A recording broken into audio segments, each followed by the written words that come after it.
Hello, everyone. Welcome to Cherry the Geek TV. I'm Joe Vanourney. The Sound is a new action adventure horror film now playing in select theaters and available to stream on all VOD platforms.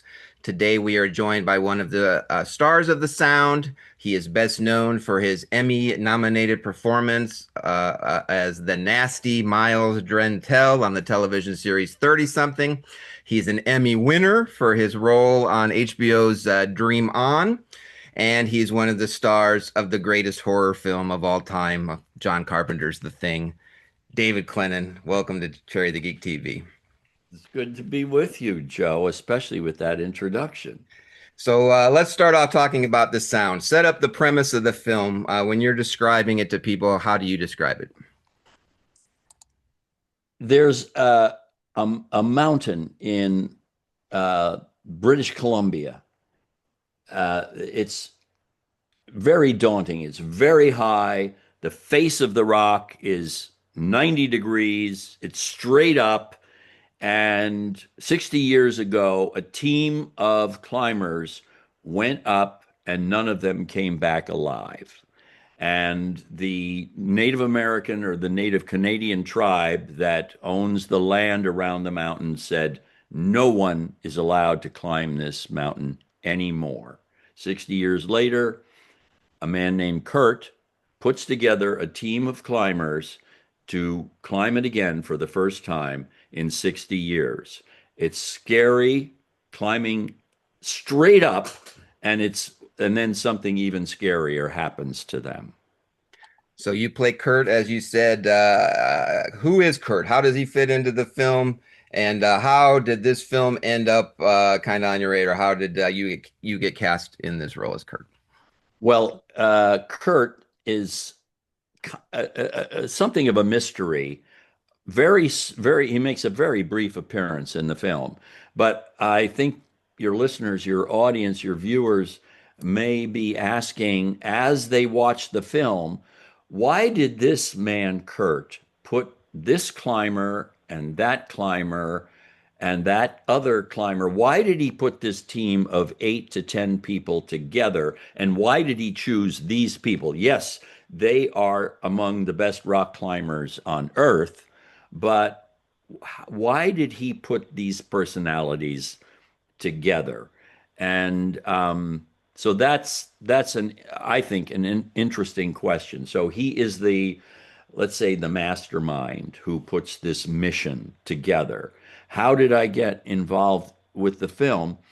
Brendan Devane, who wrote and directed the sound, called my agent and told him I am a devoted fan of John Carpenter's The Thing, and I would like David Clennon to play this small role in my film. And I got to see the script, and I thought that Brendan's script was really first rate. So I said, "Sure, I'll do this." And so that was really the selling point. I think it's a terrific script to begin with, and he did a fantastic job of shooting it. I'd never heard of Brendan before. So in my mind, he's a first-time director, and he just hit it out of the park with this one. I think the cinematography, the editing, and the locations that he found, in this sense of being in this enormous natural world with this frightening mountain to be climbed. I think it's a remarkable film, and you've seen it. Yes, I have seen it. Good. So there's a lot of climbing, and the whole film's climbing with the horror element. A lot of the actors we've spoken to a few of the actors already. A lot of the actors have climbing experience in their background. There's also a lot of real life climbers cast in the film, including Alex Honnold, that people would know from the Oscar-winning documentary Free Solo. Do you have any climbing experience? Is that something you were ever interested in, ever dabbled in? I'm nervous about heights. I don't like being up as high as these characters in the sound are. it's too unnerving for me. So no, I've been interested in other sports, but not rock climbing. That's not for me. It's just you're flirting with death in a way that I'd rather flirt with death in other ways than rock climbing. So which is more terrifying to you? Hanging off of the side of a mountain with nothing below you but thousands of feet of air, or facing a shape-shifting alien in the Antarctic? If you had to choose one, what would you choose? Wow, that's really a good question. And that may be all I have to say about it. Just a very good question. Um, because one of them, I was actually there with the monster in the room.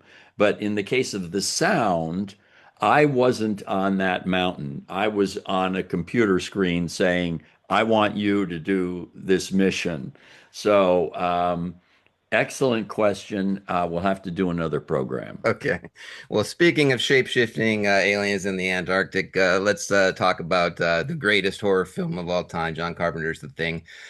Take me back to that time. This is not you're filming in the summer of 1981. Film comes out in summer '82.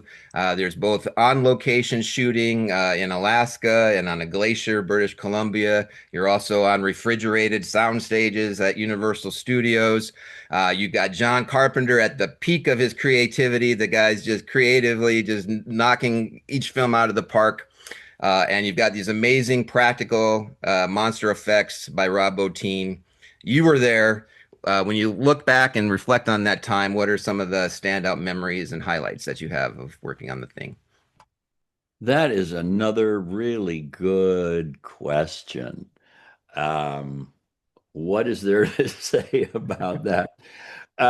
It was actors today in horror films don't get the experience of having the horror in the same room with you.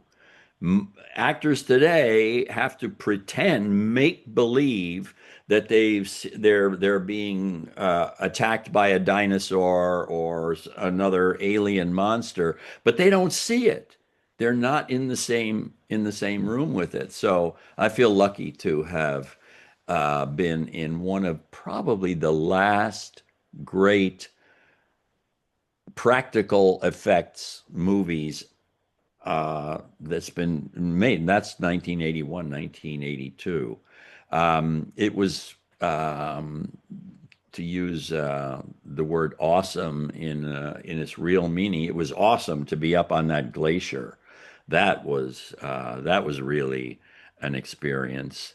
And ask me another question, or reframe that question. Okay, well, let me ask you this. When a lot of people might be surprised when the thing came out, as beloved as it is today, it was not a commercial success. It was not a critical success. It got a lot of bad reviews. This was the summer of '82. A lot of that was the summer of E.T. People fell in love with the nice, friendly alien E.T. You open the same day as Blade Runner. There's Star Trek 2, The Wrath of Khan, and Tron, and the Road Warrior, and Conan the Barbarian. This is this epic summer.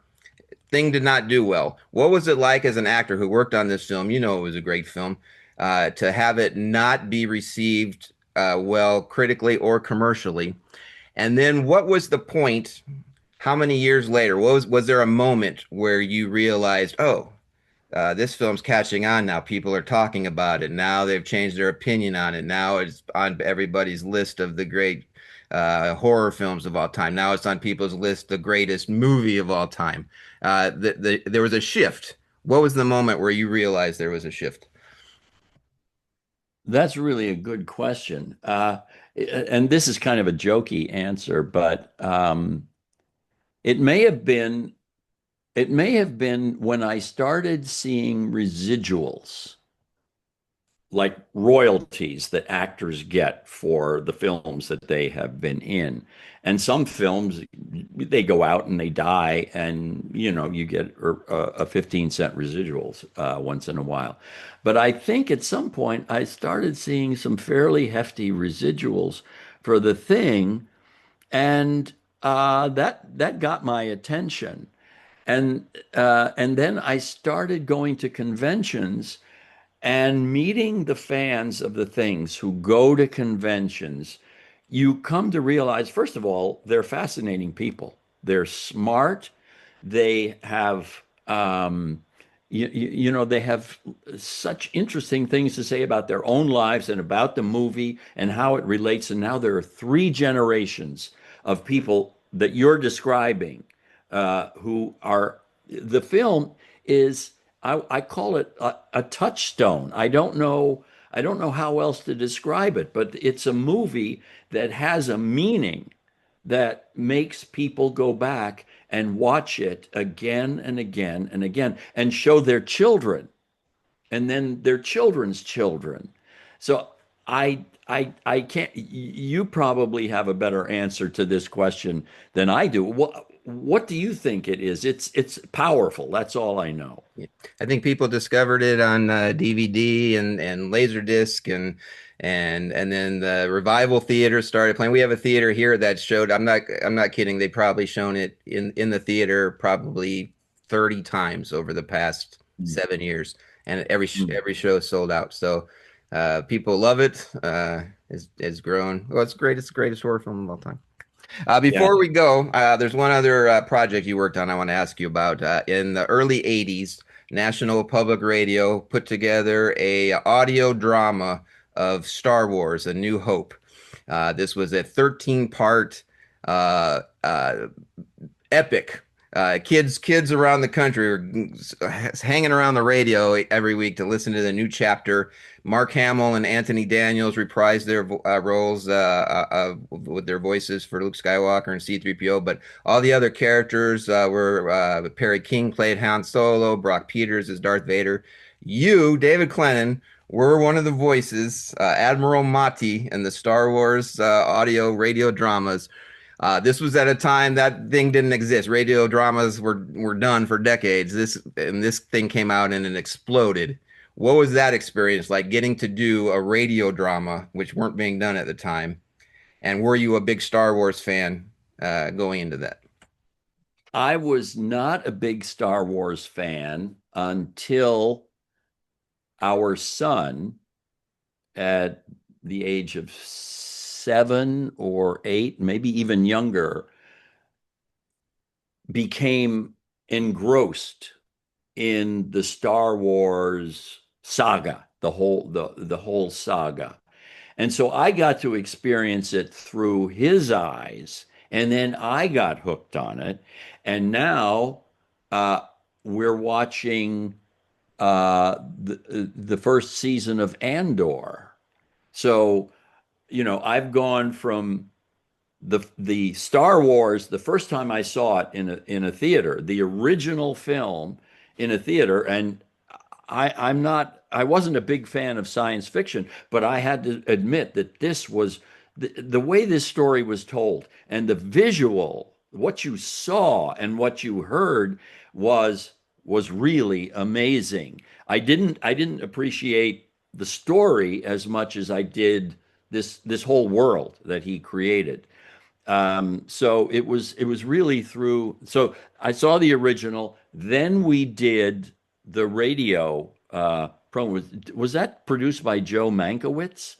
I'm not sure, but it was a very interesting person produced that for NPR, and and a lot of people listened to it. A lot of people were drawn into it. And I have to ask you if there were any other versions or any other of the Star Wars episodes that were made for radio. Do you know? Yeah, they did. The Star Wars was so successful that they did The Empire Strikes Back like a year or two later, and then it was probably there was a time lapse. They ended up doing Return of the Jedi later, but it was years had passed, and I thought that Return of the Jedi was kind of more rushed than those first two productions. Mm, But I mm. remember Okay. like Star Wars when that came out, it was a thing. It blew up. Yeah, it's a real phenomenon, and I got into it through by way of our son, and so going from Star Wars to a sci-fi horror film like The Thing, and they came out. Oh, no, Star Wars came out in 1970. 77. The movie 77, the radio drama 73, 81. 77. Okay. Yeah. Yeah. Yeah. Well, you know your film history. Well, it's such a pleasure to talk to you. People, check out the Star Wars radio drama. I believe they have it on YouTube. You can listen to it if you're a Star Wars fan because it like expands the universe and the story. It's a 6.5 hour version of Star Wars. Check out the greatest horror film of all time, John Carpenter's The Thing. And you can see David Clennon in The Sound, now playing in select theaters and available to stream on VOD platforms. David, this has been such a treat. It's been an honor talking to you. Thanks for chatting Thank with you, us Joe. today on Cherry the Geek TV. Thank you, Joe. Great questions. Thank you.